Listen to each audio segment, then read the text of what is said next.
আসসালামু আলাইকুম। প্রবাসীদের বন্ধু পরিবারের পক্ষ থেকে সবাইকে শুভেচ্ছা ও স্বাগত। বন্ধুরা সবাই কেমন আছেন? সবার ড্রিম থাকে ইউরোপে যাওয়ার, কিন্তু আসলে কি আমরা ইউরোপে যেতে পারছি? আমরা কি সঠিক পথে যাচ্ছি নাকি প্রতারিত হচ্ছি? দেখেন, সরাসরি ইউরোপের সেনজেনভুক্ত বা বড় দেশগুলো বলতে আমরা এক নম্বরে যেটাকে কল্পনা করি সেটা হচ্ছে আমাদের স্বপ্নের ইতালি। ইতালিতে যাওয়ার স্বপ্ন সবাই দেখি, চাই সমুদ্র পথে হোক, আকাশ পথে হোক, বাই রোডে, এক দেশ হয়ে আরেক দেশে যাক, সবাই চিন্তা করি। এছাড়া স্পেন, ফ্রান্স, জার্মানি অনেক দেশে যাওয়ার চেষ্টা করি, ইতালিতে সব থেকে বেশি। এই ইতালিতে যাওয়ার জন্য প্রথমে আপনারা বাই রুট হিসেবে বিভিন্ন দেশকে বেছে নেন এবং প্রতারিত হন এক্ষেত্রে সব থেকে বেশি। স্বপ্ন দেখেন এক দেশে যাওয়ার, 1-2 বছর অতিক্রম হয়ে যায়, যেতে পারেন না। নকল ভিসা পান, নকল কন্ট্যাক্ট পেপার, টাকা কিন্তু দিয়ে দিচ্ছেন, প্রতারিত হচ্ছেন।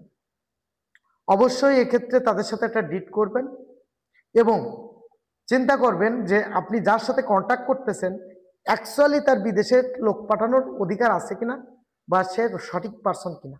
ইউরোপের ছোট দেশগুলোতে যাওয়ার ক্ষেত্রে আপনারা ম্যাক্সিমামই কোনো কনসালটেন্সি ফার্ম অথবা কোনো এজেন্সি, যেটা আছে ট্রাভেল এজেন্সি অথবা কোনো দালাল, এদের মাধ্যম দিয়ে বেশি চুক্তিবদ্ধ হচ্ছেন এবং প্রতারিত হচ্ছেন।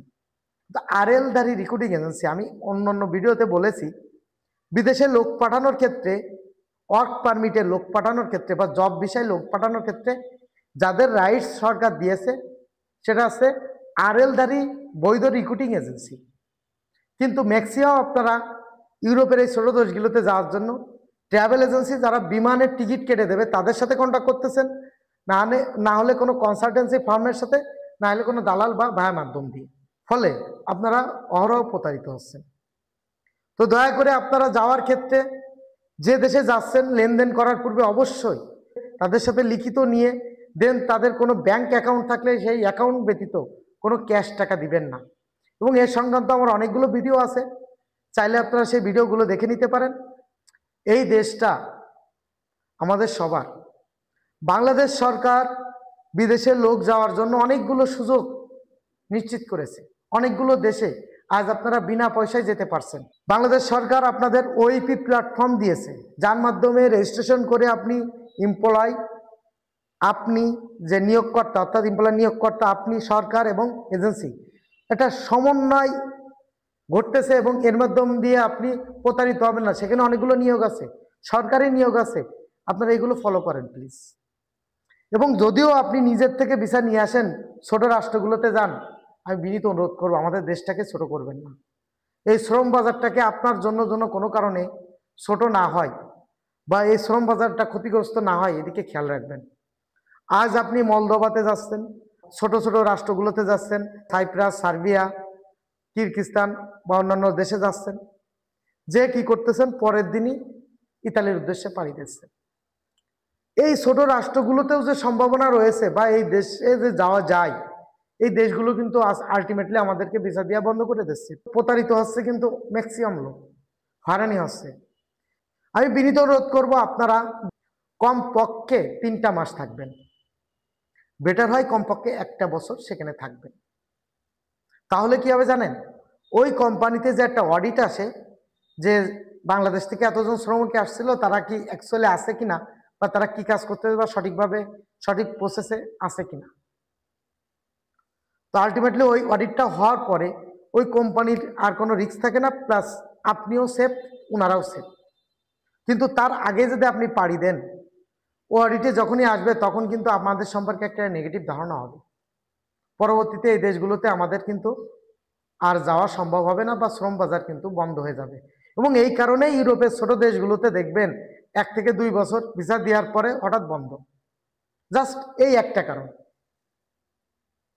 এছাড়া আপনাদেরকে নেওয়ার জন্য ওখানে অনেকগুলো ছোট ছোট কোম্পানিও তৈরি হয়ে যায়, তারা কাজ দেয়, কিন্তু যখনই আপনি ওই কাজটা না করে অন্য দেশে পাড়ি দেন, ওই কোম্পানিটা ক্ষতিগ্রস্ত হয়, তারাও কিন্তু অভিযোগ দেয়, তারাও পরবর্তীতে এ দেশ থেকে আর শ্রমিক নেওয়ার ব্যাপারে ইন্টারেস্টেড থাকে না।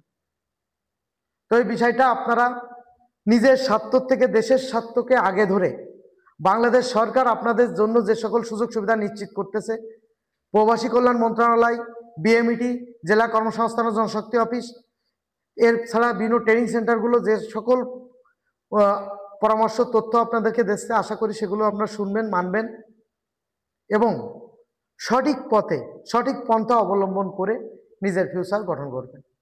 আর একটা আপনাদের কাছে বিনীত অনুরোধ থাকবে, এই দেশগুলোতে যাওয়ার ক্ষেত্রে আপনারা যে লেনদেন করেন এতে ম্যাক্সিমাম সবাই প্রতারিত হচ্ছেন। তো এই ব্যাপারে আমার অনেকগুলো ভিডিও আছে, আপনারা সেখানে কিভাবে নিজেদেরকে প্রোটেক্ট করতে পারেন। যে আমি পেঁয়াজ বুঝি না, কিন্তু কেউ পেঁয়াজ দিলে পাল্টা পেঁয়াজ দিতে পারি, এই ভিডিওটা দেখতে পারেন, টেকনিকগুলো অবলম্বন করতে পারেন। এছাড়া ভিসা তো হয়ে গেছে, মামু টাকা দেবা কবে, একটা ভিডিও আছে, এটাও আপনারা দেখতে পারেন।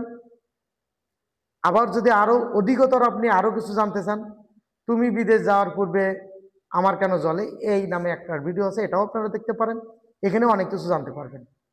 এছাড়া আরো ছোট ছোট অনেকগুলো রিলস রয়েছে এই ব্যাপারে, আশা করি সেগুলো দেখে আপনারা এর ডিটেলসটা বুঝবেন। আবারও বলছি, আপনারা বিদেশ যাওয়ার আগে বাংলাদেশ সরকার প্রতিটা জেলায় একটা করে জেলা কর্মসংস্থান ও জনশক্তি অফিস রেখেছে, যেটা আপনার সেবা দেওয়ার জন্য।